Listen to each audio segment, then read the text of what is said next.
नमस्कार, आप रोहतास दर्पण देख रहे हैं और जो सामने की तस्वीर मैं आपको दिखा रहा हूं, ये लोकसभा और विधानसभा चुनावों में अहम मुद्दा रहा है। ये बौलिया का वह खनन क्षेत्र है जब यहाँ से एक सीमेंट प्लांट के लिए लाइमस्टोन जाता था और जपला सीमेंट फैक्ट्री की जो लाइमस्टोन था यहीं से जाती थी। और ये बौलिया का खनन एरिया है जहाँ बहुत प्रचुर मात्रा में यहाँ लाइमस्टोन होता है, जैसा लोग यहाँ बताते हैं। अगर कोई सीमेंट उद्योग अगर यहाँ लगे तो उससे कम खर्चा में लाइमस्टोन मिल सकता है, लेकिन 40 साल पहले यहाँ सीमेंट फैक्ट्री के लिए यहाँ खनन होता था और ये जो इलाका था ये जगमग रहता था। लेकिन ये चीज़ें फिर वीरान पड़े, यहाँ से जो विकास की राह थी वो अधूरा रह गया। यहाँ से लोग बताते हैं कि रोपवे सिस्टम था और रोपवे सिस्टम से सामने उस साइड में देवरी जपला की प्लांट थी जहाँ यहाँ से पत्थर जाते थे। लेकिन उसके बाद ये जगह फिर या और किसी भी बड़ी राजनीतिक पार्टियों का, बड़े मंत्री का, बड़े अधिकारियों का इधर कभी ध्यान नहीं गया कि बौलिया की धरती को और बौलिया के जो खनन क्षेत्र हैं, लाइमस्टोन एरिया हैं, इसको कैसे डेवलप किया जाए। एक दूसरा इशू यह भी है कि यहाँ सेंचुरी एरिया, लोगों ने कहा कि सेंचुरी एरिया लगा दिया गया है, अब यहाँ किसी तरह का डेवलपमेंट नहीं होंगे। और यही कारण है कि जो गांव में बसने वाले लोग हैं रोजगार की तलाश में दूसरे शहरों में, दूसरे प्रदेशों में प्लान कर गए। अब दूसरी इसका एक तस्वीर यह भी है कि बौलिया से जगन्नाथपुर जाने वाला ये मुख्य सड़क है, लेकिन यह भी सड़क आज वीरान पड़ा हुआ है और इस पे गाड़ियों की अगर हम बात करें तो आवागमन ना के बराबर होता है, किसी भी तरह के आवागमन नहीं होता है।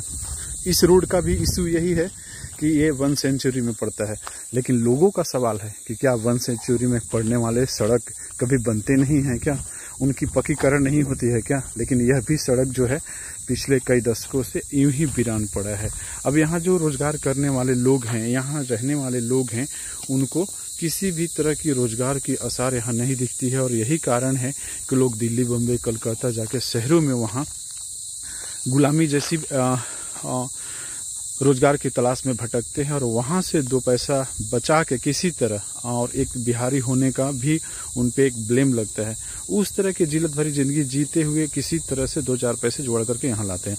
लेकिन जब बौलिया यहाँ चलती थी और ये सड़कें जब चलती थी तो यहाँ के लोगों को लगता था कि आने वाले दिनों में ये जब सड़क चिकनी हो जाएगी और ये सड़क सीधा योधनाथपुर जाती है और योधनाथपुर से यूपी, मध्य प्रदेश, छत्तीसगढ़ को जोड़ेगी तो यहाँ के लोगों को रोजगार मिलेगा। लेकिन यहाँ के लोगों के वो जो सपने थे वो सपने साकार नहीं हुए और अंधेरे में तब्दील होते चले गए। और पिछले 40 साल से अभी तक यही रोड और वीरान की ओर अपनी सफर तय करती चली गई। छिटपुट एक आध बसें चलती थी, वो भी अब न के बराबर चलती है।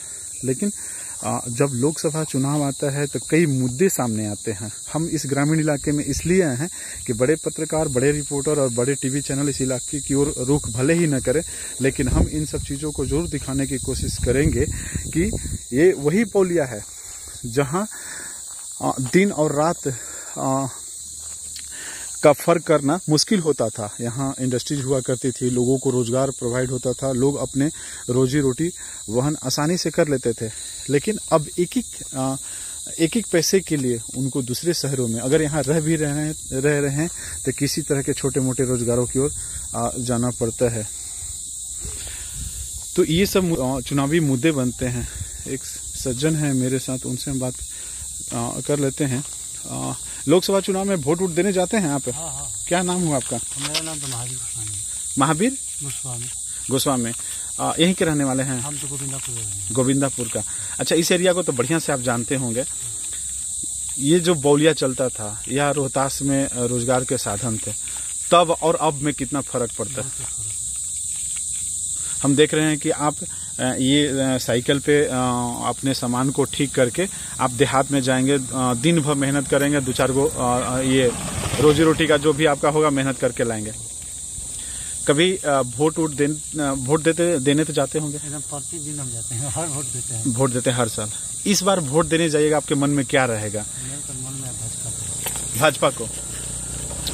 भाजपा को वोट देने जाइएगा।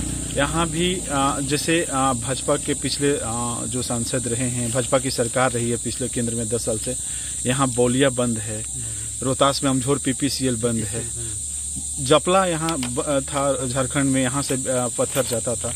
क्या लगता है आप लोगों को, अगर सरकार से लगे कि यहाँ विकास होना चाहिए, क्या मन में रहता है? विकास होना चाहिए हम लोग के मन में, विकास होना चाहिए हम लोग को। इस चलते हम लोग भूखा आदमी मर रहे हैं, भूखे प्यास से, कहीं जा रहे तो बेच रहे हैं तो 10, 20, 100, 50 मिला तो बाल बच्चा खिलावे कि अपने घर संभाले।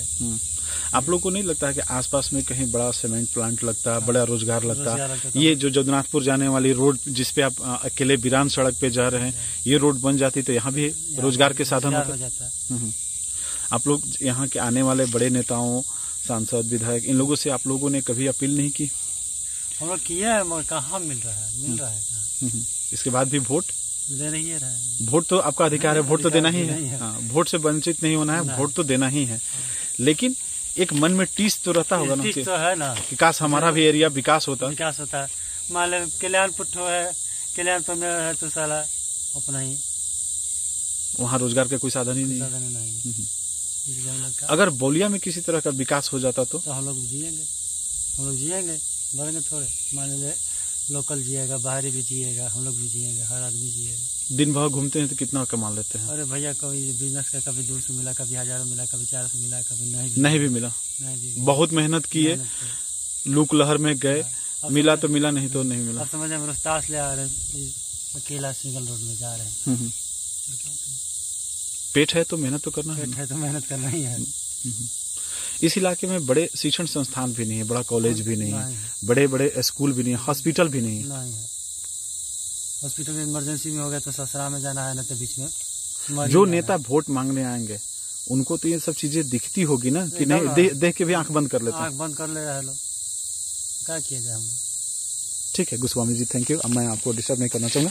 ये देखिए, यही रोजगार का एक प्रसाधन है, जो छोटे छोटे चीज़ों को लेकर ज़िंदगी से जंग लड़ना पड़ता है, और उस ज़िंदगी से यही पगडंडी है, यही सफ़र है जो उनकी मंजिल की ओर लेके जाता है। लेकिन अगर ये सफ़र और ये रोड अगर सरकार की नज़र में आ जाती, और ये सफ़र अगर जगन्नाथपुर के बॉर्डर एरिया को क्रॉस करके यूपी से सटती, तो इस इलाके में फिर से जो चहलकदमी थी वो बढ़ जाती। बहुत बहुत धन्यवाद आप सभी का, मेरे साथ जुड़े रहिए। Thank you.